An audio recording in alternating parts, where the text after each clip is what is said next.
Hello, this is Candice Dickinson, Artistic Director here at HART, coming at you today with this deep and sultry voice. And I am here with Javan and Jessi, who are involved in our upcoming production of The Lightning Thief, which will be playing March 15th through 24th at HART. Javan, you are the director of this show. Jessi is our wonderful choreographer. So we're going to jump right in, guys. I want to know, how did you get involved with this show? How did you get involved? So, I'm a Kids at Heart alum. So Yes, I started, my very first show at Kids at Heart was Godspell. I played Judas. And then my junior and senior year of high school, I did some stuff with Kids at Heart, and then I graduated, went to college, but I still always loved Kids at Heart forever. So I've been going to Western Carolina for musical theater, and Sheila recently asked us to choreograph Mean Girls together. Which was so good. It was awesome. It was so much fun. If you were there, you know, it was a blast. And so she asked Jessi if she wanted to choreograph Lightning Thief. Yeah, like I'm also a Western student, and I have found a love for choreography there.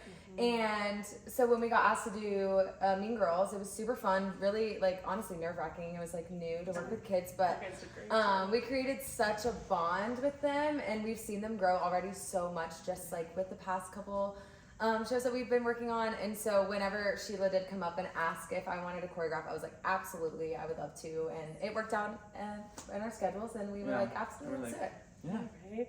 And you got into directing because you've been wanting to, right? Yes. This was kind of a great kind of open the door. I've always wanted to direct a show. I've always watched things being like, I wish I could like tweak this or something. You know how we are as actors. We're always watching with like how would I do this kind of thing. So I've always wanted to dip my toes into that. I've never actually gotten the opportunity, even though I've tried to do things, like I've always just been like, schedules don't work out. But finally, I have an opportunity where I could actually like direct people on stage, and it's been so awesome and so fun, and it's definitely a new passion. I feel like we both learned a lot. Learned so much. Just like being along the way. On the other side of things too. Like as a performer, we can take like learning even from the kids, like watching them perform.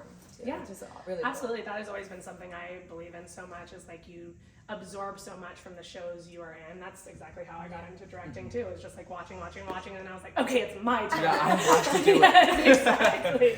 So we touched on it a little bit, but I do want for the audience at home to hear a little more about your experience past, like if you haven't had any experience with directing or choreography.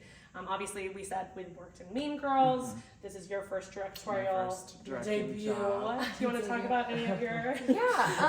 So I have always been a performer, like grew up doing theater, and then in college is when I really started to get like that, love for choreography. We have a really wonderful class that we get to take there where we learn like all kinds of elements to incorporate when like coming up with choreo. And then this past summer I was in Florida, and I was able to choreograph Bring It On. So that was like another experience I was able to have. And then just like little things here and there with like projects, and then like our thesis, we get to do some choreo there. So it's like something I have really like honestly just like jumped in and been like, let me do it, I want to try like as much as I can. And I think the more I do it, the more I'm able to trust myself and trust the choreo that I am coming up with, because I think part of that is being very vulnerable. Like that's what your work is, and you're like, I hope you like it. You never really know how it's going to be perceived. But I think I've learned a lot in trusting myself and just like doing the thing. Yeah. It is. There's like, I just think there's no more fulfilling thing than like having something that you just pictured in your head and then seeing it come to life. Absolutely. So I'm so happy for you guys. Okay, so our next question. I want you guys to talk a little about the message of the show, what you were trying to communicate through your direction and choreography.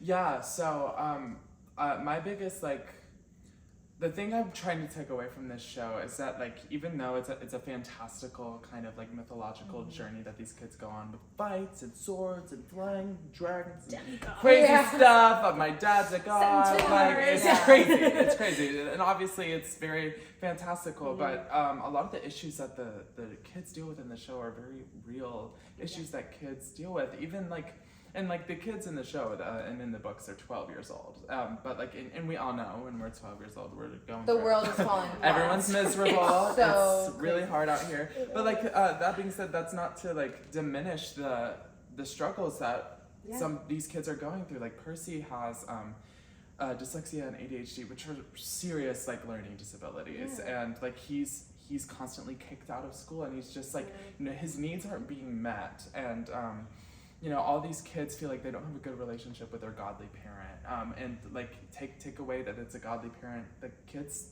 today feel like they don't have good relationships with their parents, and that's real. And it's real. So like a lot of the decisions I try to make on stage through like blocking and talking to the kids about the characters is just making sure that all of that is rooted in truth in this fantasy world. Like just to really show like that even though it's not a real story, it's real issues and real kids that go people through can this thing. relate to, for sure. Yeah, and even with like choreography, we a lot of time talk about like that angst, you know, behind it, and like what does it feel like when you're just like in your room by yourself and you're just like able to let all that like energy and like frustration and anger out. Like sometimes I'm like channel it, bring it into this space, and just like let your feelings be like heard and felt. Super cathartic. Yeah, it is for sure. It's awesome. Fun for me. I'm like Yes, well, on that note, let's talk about our favorite parts of the show. Favorite part? Okay, my favorite part, ever since I like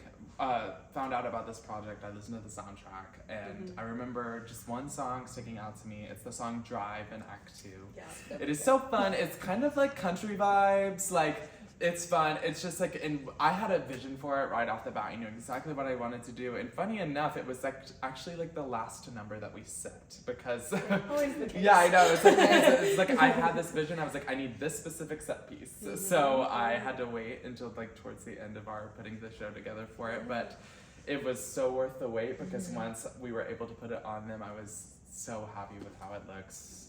Drive is definitely my favorite part. Completely like opposite. I mean, what I love about this show is like how drastic the music is. Like, it's you really know, how great there's a little music. bit of country. Awesome. The song that I love and was drawn to, I do love Drive, but the song that I was driven to is DOA, and DOA is very like disco and high energy and just like that like girl pop energy, and it's so fun, and the kids like have a blast doing it. And I've seen the costumes. I'm living for it. It's so fun. It's so fun. Yeah, I think the parents are also gonna see some of that, like, you know, like there's a moment for the moms. There's a moment for the moms. And okay? there is. I'm like, get up and join us on stage, and I think that it's just gonna bring a bunch of life, not only on stage but in the audience as well. Yeah, I love like all of it. Really, it's just so much fun. Oh, good. Well, then our last question, maybe the most important: why should people come and see this show? Why should they come see the show? The kids, starting off, the kids really have been working so hard.